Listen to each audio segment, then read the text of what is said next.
মোটা অঙ্কের জাতীয় ঋণে জর্জরিত যুক্তরাষ্ট্র। বাড়ি ভাড়া, বাড়ি কেনার খরচের পাশাপাশি দ্রব্যমূল্যের ঊর্ধ্বগতিতে সাধারণ মানুষের ওপর চেপেছে ঋণের বোঝা। এর মধ্যেই প্রতি বছর একটু একটু করে সুদের হার বাড়িয়েছে যুক্তরাষ্ট্রের কেন্দ্রীয় ব্যাংক, যে কারণে নাভিশ্বাস উঠেছিল সাধারণ মানুষের। অবশেষে সুদের হার কমিয়ে ৪ বছরের মধ্যে সবচেয়ে আশানুরূপ পদক্ষেপ নিল ফেড। সুদের হার কমেছে ০.৫%। ফেড জানিয়েছে চলতি বছরের শেষে ২০২৫ এবং ২০২৬ সালে আরও কমানো হবে সুদহার। মুদ্রানীতি শিথিল করে মূল্যস্ফীতি ২ অঙ্কের ঘরে নামিয়ে আনার পাশাপাশি কর্মসংস্থান বাড়াতেই এমন উদ্যোগ বলে জানিয়েছেন ফেডের চেয়ারম্যান। সেই সঙ্গে কমবে সাধারণ মানুষের ওপর ঋণের সুদহারও।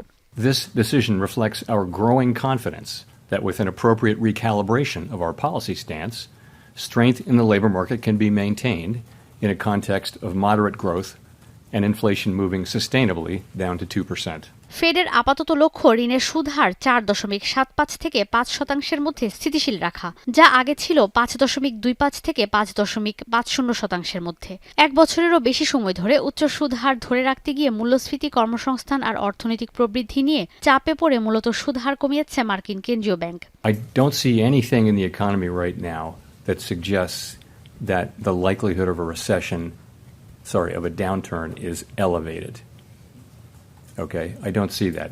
এই ইস্যুতে ক্ষুব্ধ প্রতিক্রিয়া দিয়েছেন আসন্ন মার্কিন প্রেসিডেন্ট নির্বাচনে রিপাবলিকান প্রার্থী সাবেক মার্কিন প্রেসিডেন্ট ডোনাল্ড ট্রাম্প। ম্যানহাটনে এক বক্তব্যে তিনি বলেন, ফেডের এই উদ্যোগ প্রমাণ করে দেশের অর্থনীতির অবস্থা কতটা নাজুক।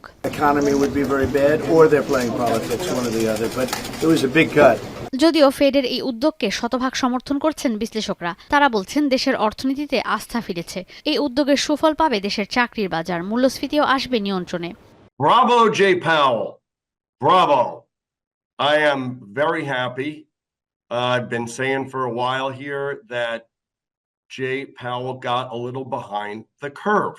অর্থনীতিবিদরা বলছেন সুদের হার এখন কমানো হলেও আসছে নির্বাচনের পর দেশটির প্রেসিডেন্ট কে হবেন তার উপর পরবর্তী পদক্ষেপের অনেকাংশ নির্ভর করছে।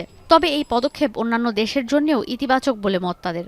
Who will be the president, if you like, in 2025 onwards, because their policies, depending on who is going to be their president, will directly influence actually the value of US dollars. যদিও এই ঘোষণার পর বুধবার থেকে যুক্তরাষ্ট্রের share বাজারে সূচকের দরপতন দেখা গেছে, তবে বৃহস্পতিবার চাঙা ভাব দেখা গেছে এশিয়ার শেয়ার বাজারে। ঈশিতা ব্রহ্ম, এখন বিশ্ব। ২৫০টিরও বেশি ডিজাইন অপশন নিয়ে ওয়ালটন স্মার্ট ফ্রিজ, বোঝে আপনার প্রয়োজন।